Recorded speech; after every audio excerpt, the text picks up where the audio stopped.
Hey guys, welcome back to my channel. So this video is a long time coming. I feel like I'm finally in a place astrologically, spiritually, physically that I could talk to you about this from a deeper dimension. You know, I love making content about relationships, but I kind of feel like I have outgrown some of my older content.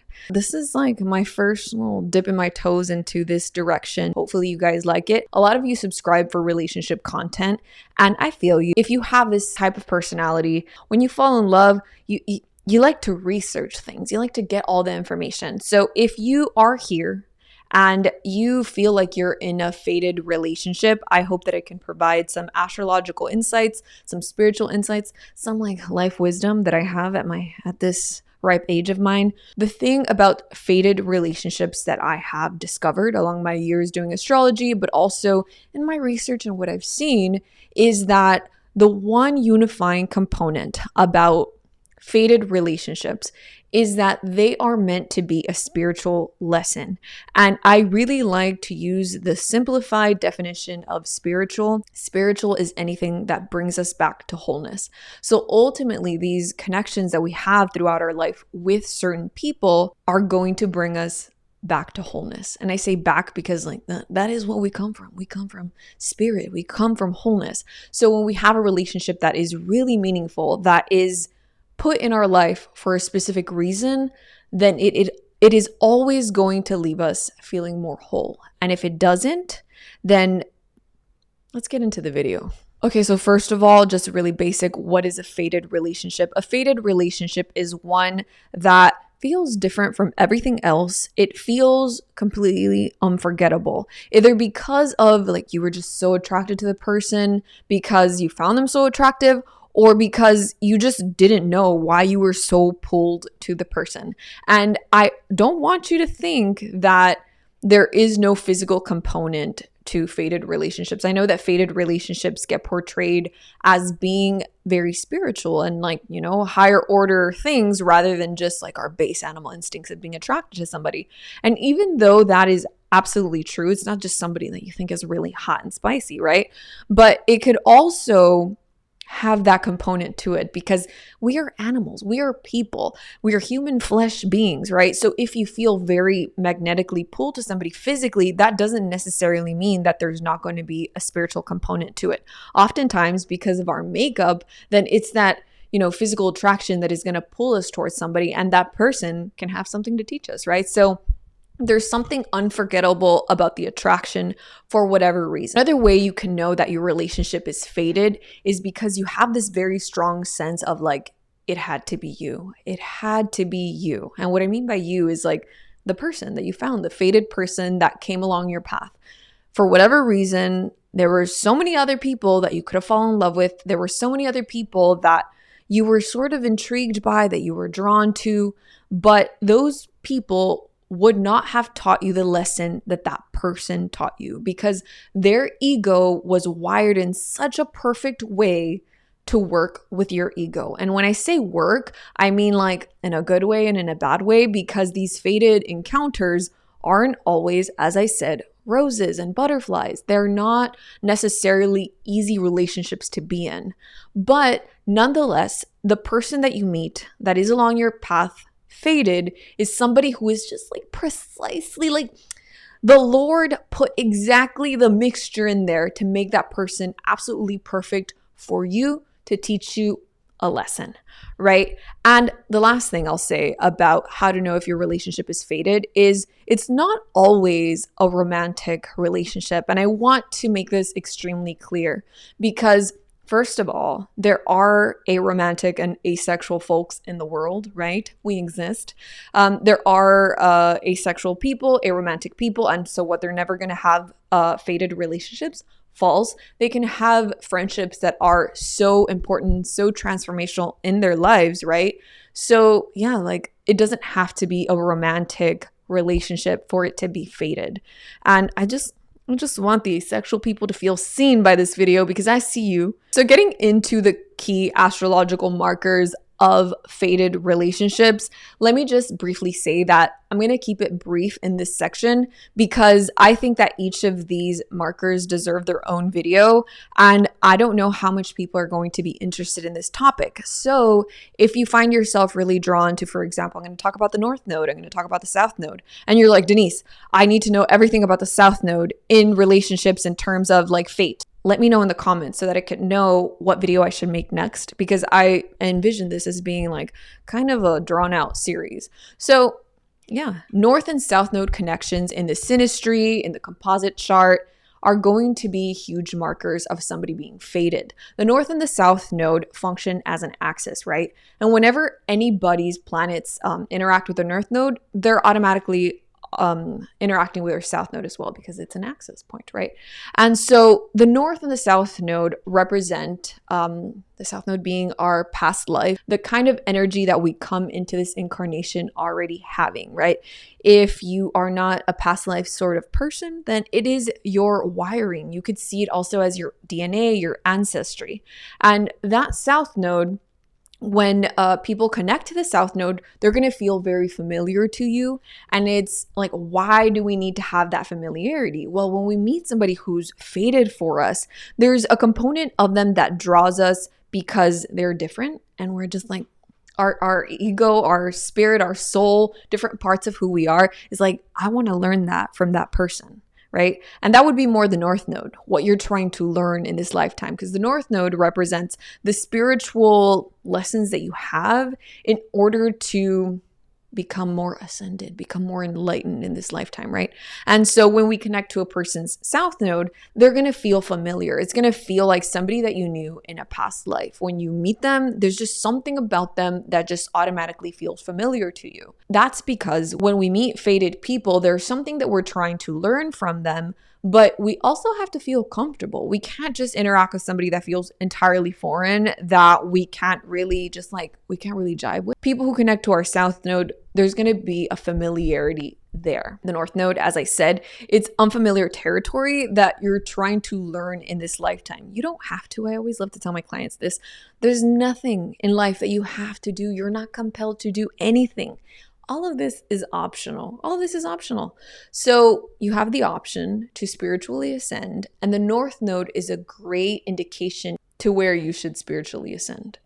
Okay, so if somebody has a personal planet on your North Node, then that person is embodying the energy that you're trying to grow into. But if you want a longer video, more on the North and South Node and all the planets there, please let me know in the comments. And a huge, huge thing to remember, especially when it comes to the North Node and planets there and all of this sort of energy that you're trying to exchange with a person with this fated relationship, is that, and this probably applies to everything in the world, it will always depend on the level of functioning the person is in.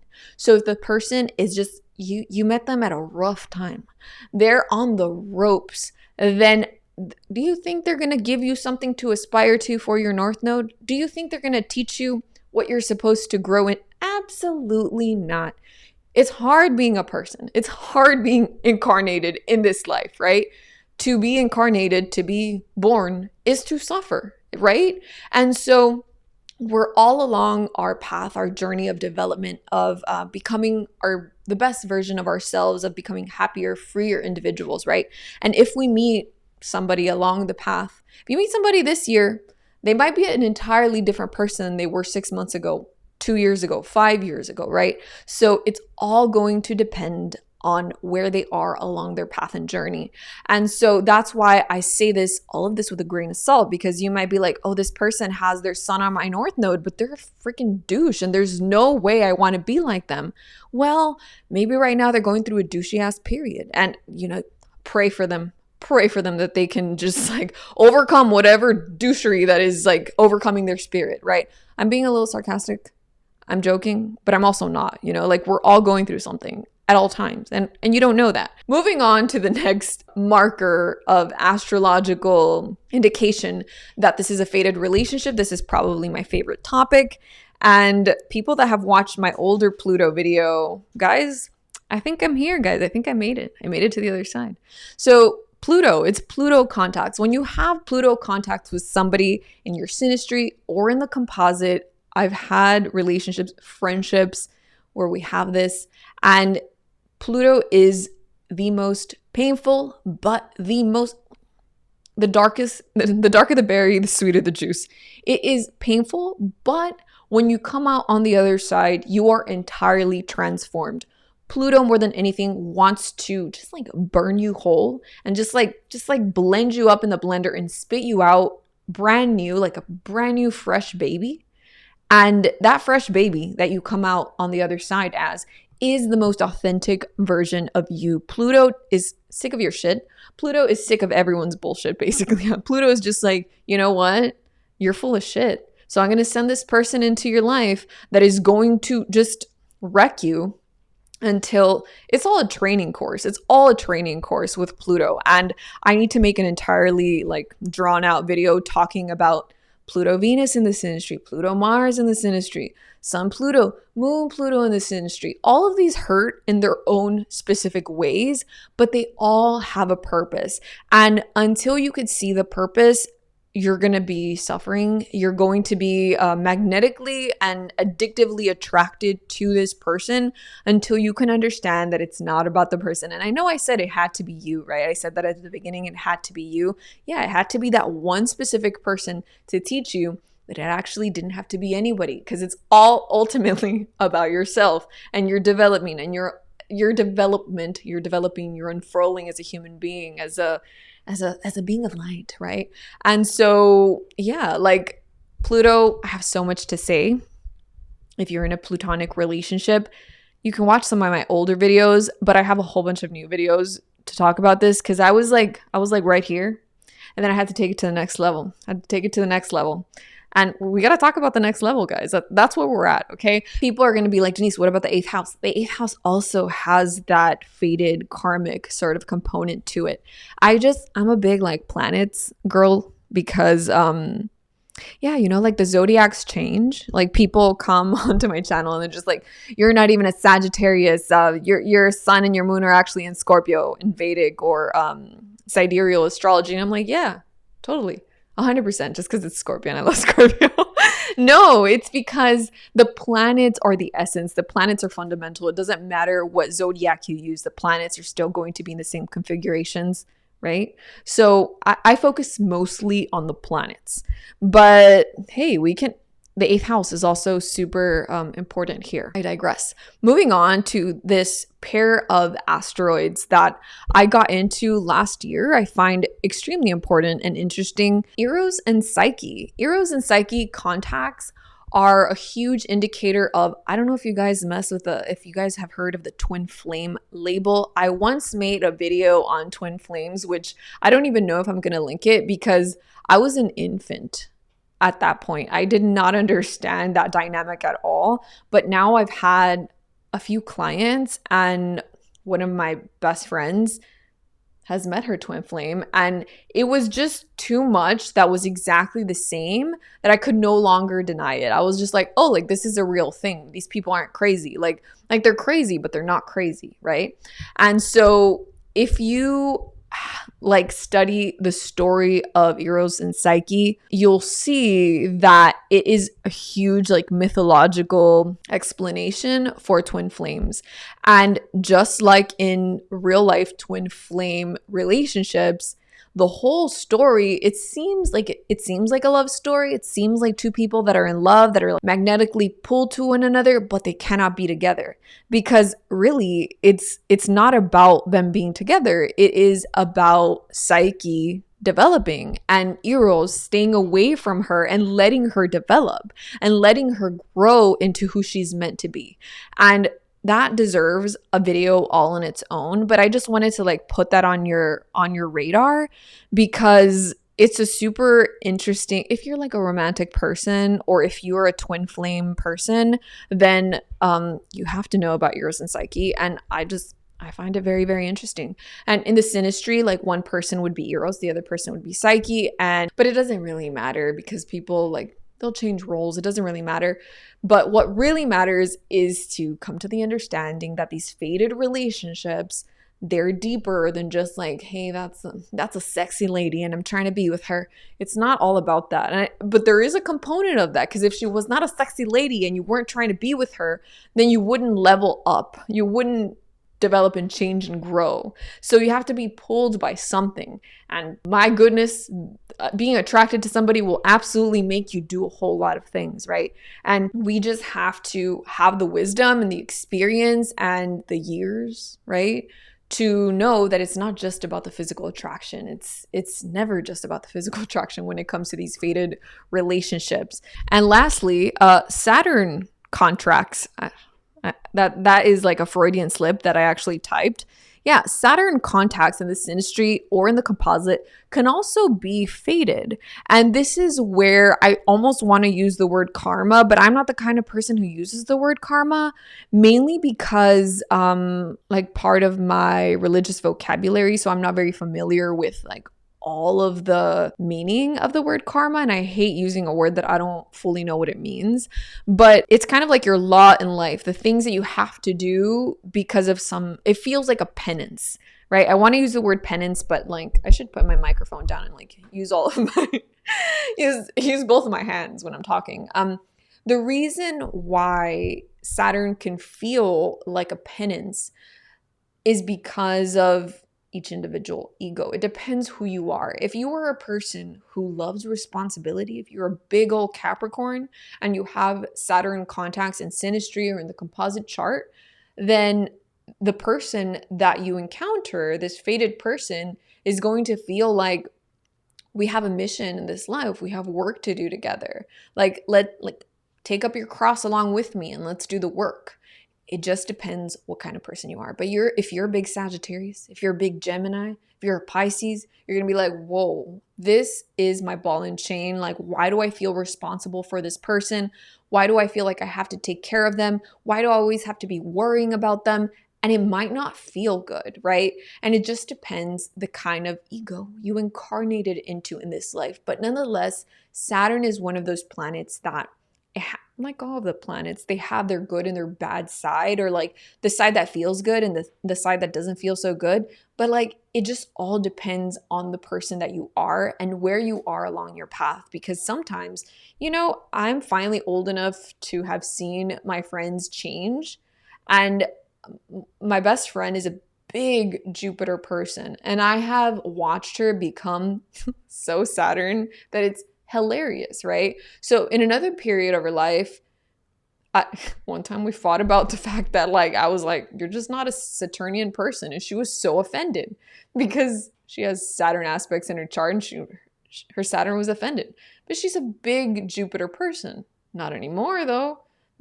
Miss Saturn Jr. over there. So what I'm saying with all of this is that it all depends on where you're meeting the person along their path. Where are they on their development, right? And so this is why I feel that learning astrology is so useful, because it helps you see where the person is dynamically in their life. Because you might be like, people learn astrology and they learn their big three and they're just like, I'm a double Sagittarius rising Capricorn. And we're just like, yeah, I know so much. But like you don't, because you have, like, the person keeps evolving and growing.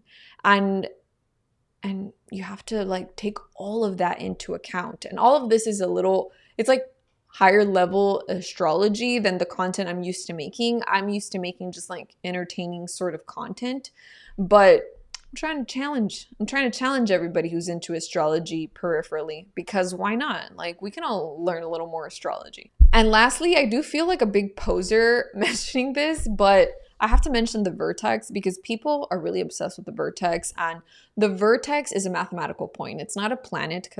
Okay, that's my excuse. I just love planets and the nodes. That's what I'm obsessed with. But special mention to the vertex, because I know that it is hugely used as like a defining moment of fate, where people who have a connection to either your vertex or you having a connection to their vertex in synastry, it indicates some sort of fatedness. And also, it could also be that when you meet the person, there was a specific planet on your vertex. So maybe you had Venus on your vertex when you met the person, or Jupiter on your vertex, or the moon, whatever it is, the vertex seems to be important. I just don't use the Vertex because I just have so much more to, like, I'm obsessed with the planets. I have plenty of material with the planets.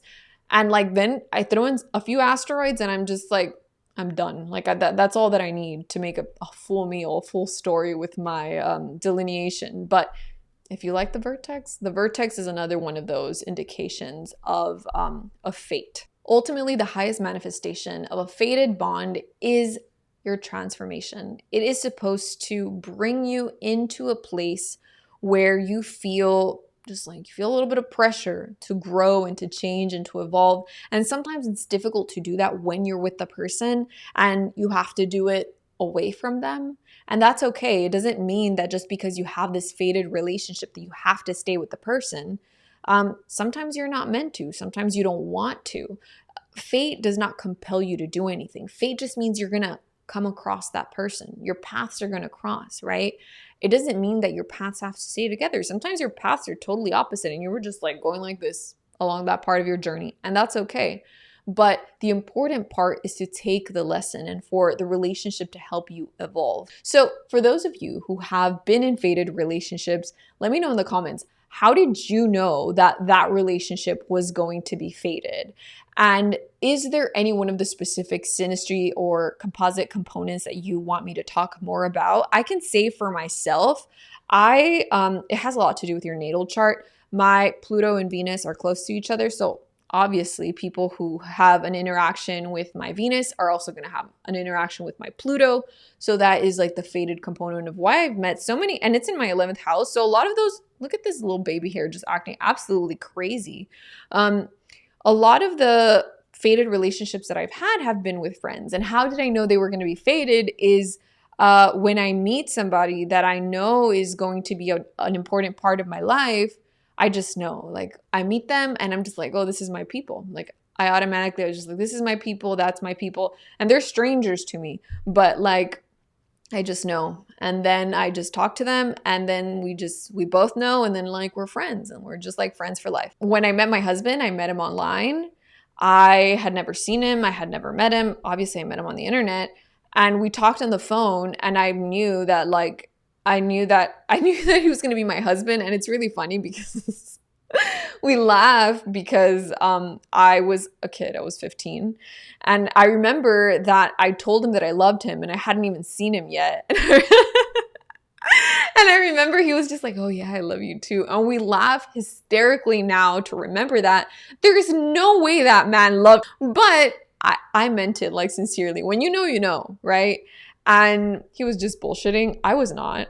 But yeah, like that is just how my chart is configured. But for you, what was it for you that let you know that somebody is it that they reminded you of someone familiar?